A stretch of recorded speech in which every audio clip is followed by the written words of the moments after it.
El segon dia de verema va ser tan interessant com el primer. A part de fer el jornal, anava aprenent amb l'observació de la natura i els comentaris de l'avi. En acabar la jornada, els dos s'assegueren al pedrís de l'entrada de la masia, mentre bevien una deliciosa llimonada fresca. Al seu davant, sobre el bancal, hi havia un arbre gran i frondós. Era un llorer adult.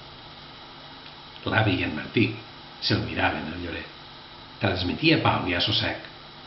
Les fulles de color verd platejat orejaven amb el ventet del vespre i brillaven amb els últims raigs del sol.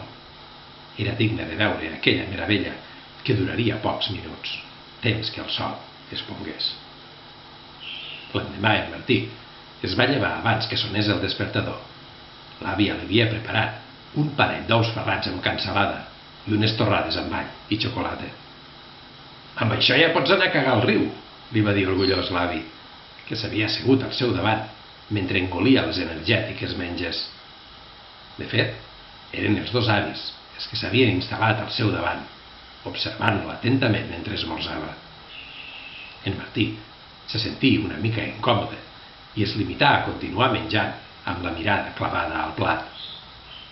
«Oi que és un xicot molt simpàtic?», preguntà afirmant l'àvia.